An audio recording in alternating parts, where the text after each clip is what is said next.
feel like this topic needs to be brought up once again because a few days ago I did a video on Jin Sakyu's breaking news about the Jonathan and Twizzle project being back to work because of the strike ending and all of that. But even though the writer's strike is done, the actor strike is still going on.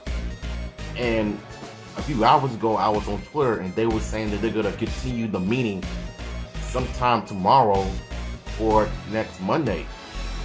And I'm just sitting there thinking to myself, how come they're not finishing up? What is taking so long? Give these people what they want so we can get everybody back in production. Just to get excited again. That's literally one of the main reasons why I'm concerned about the future in the industry, because of what's going on in Hollywood. And that pretty much concerns me about Power Rangers in general, because you have to understand that Power Rangers is the franchise I grew up with since I was a kid. But to me, this whole Jonathan and Twizzle reboot thing, them changing the color scheme from red, black, blue, yellow, pink to red, green, blue, yellow, and pink, to making Tommy the new leader of the Power Rangers as the Green Ranger. I'm having mixed thoughts on this because, number one, we just lost Jason David Frank last year. Do we really need to make Tommy the leader? He was already, the leader in season 2, 3, Dio and Turbo, maybe Down of Thunder. You already had a female Red Ranger, which was Amelia in Cosmic Fury. So we don't need another female Red Ranger in the reboot, because that sounds kind of stupid and ridiculous.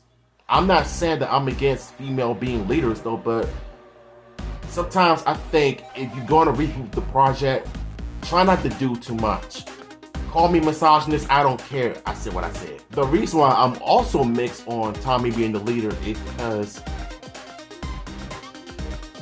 we had Red Rangers be the leaders in almost 31 plus years. I don't mind changing out, but if you do it to the point where it's gonna turn some fans off, it's gonna completely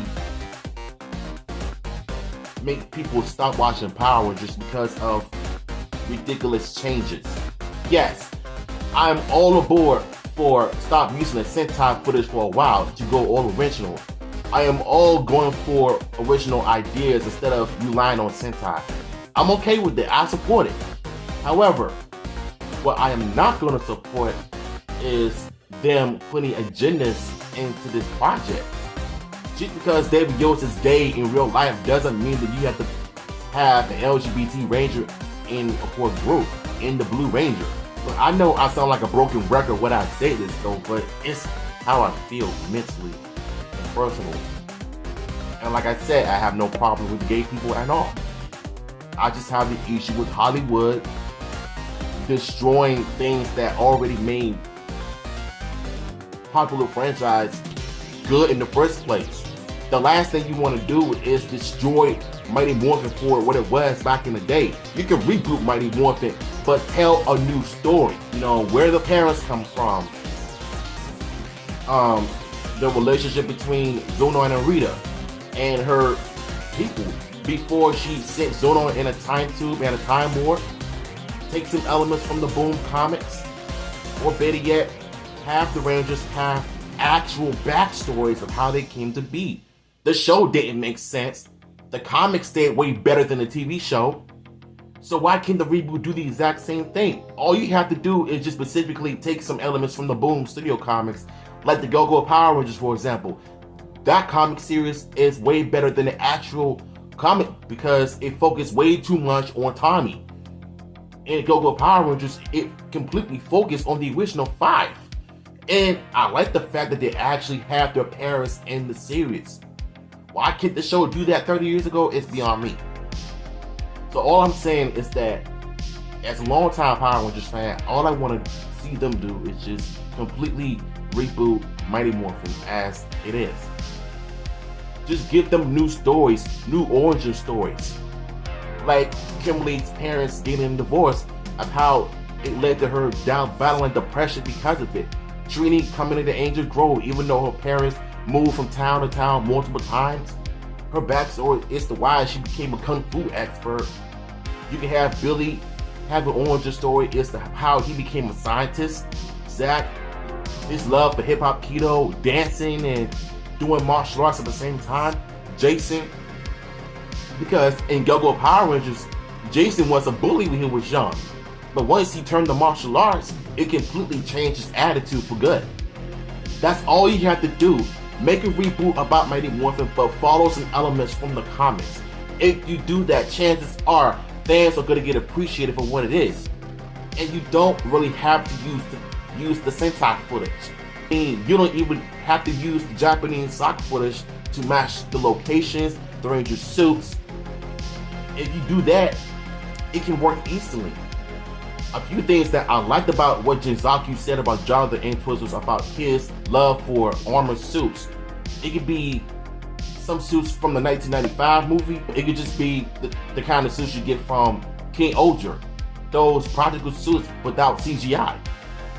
If you do that with the Power Rangers reboot, you're gonna get tons of money making. And honestly, I would much rather them to just reboot Mighty Morphin. The same color scheme, red, black, blue, yellow, pink, that you can bring on the Green Ranger later on for an evil arc. Because Tommy has to have a backstory. The TV show didn't make sense because he was just there as a new kid in town. But we need an actual backstory in order to tell a good story of Tommy Oliver.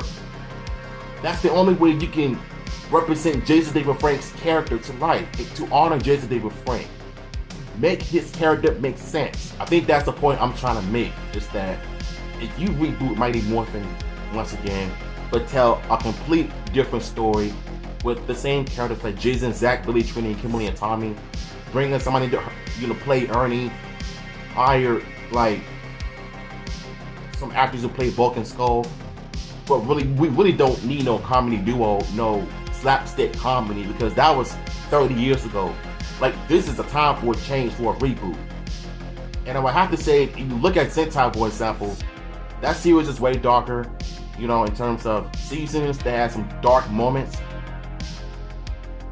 The Jonathan Entwistle project is going to get more mature, aimed at maybe around teenagers and adults instead of kids. You're going to have kids watch the show regardless, but I'm saying that if you add some good amount of changes within the production, the product, you're gonna make some money off of that. If it's not gonna be Mighty Morphin, it could just be a new team of Power Rangers that could be inspired by Mighty Morphin. But I don't want it to be red, green, blue, yellow, and orange, because that's the stupidest idea, even from the fan art. Though I like the suits, but the only thing I don't like about it is the neck part is the same color. I think that is the only thing that is missing. I mean, if I did some fan art, I would make sure that the reboot looked just like this in my imagination. But make sure it becomes a reality. So I think there's a point that I'm trying to make, is that don't do too much changes, because it's gonna turn off the fans. The fans are not gonna want to watch Power Rangers ever again because of this change and that change, this happened and that happened. At the end of the day, I'm still supporting the Power Rangers reboot. I'm still gonna watch it because I'm a Power Rangers fan. But if I don't like something, I'm gonna say it. At the end of the day, the Jonathan Entwistle project is going to be coming out in 2025. Only thing that needs to happen now is the actor strike to end, so they can just get the ball rolling with the casting choices of the Rangers. I want to see some concept art of the Megazord to make the T-Rex more bigger and taller when he's fighting a monster. If you do that, Power Rangers is going to be back to where it was 30 years ago. Number one, popular merchandising, popping video games, the figures, comics, you name it. Everything Power Rangers that happened 30 years ago can happen in 2025. And you know what? Power Rangers is still alive. It's just the end of an era that used to be what happened 30 years ago, the same style. But with the Jonathan Entwistle project coming out in 2025, Power Rangers is still alive. It's just going to be rebooted. That doesn't mean that we should forget about what happened 30 years ago, as I made a video a couple nights ago. No, actually I made last night. That doesn't mean that we should forget about Power Rangers. that we should mainly focus on a reboot. We can just focus on the history of the franchise. You can go back and watch Power Rangers on YouTube. It's free. And you can watch Sentai on YouTube, and they got some Sentai on Tubi. But all I'm saying is that just because they're rebooting the Power Rangers doesn't mean that we should forget about it. We should forget about the ones that came 30 years ago.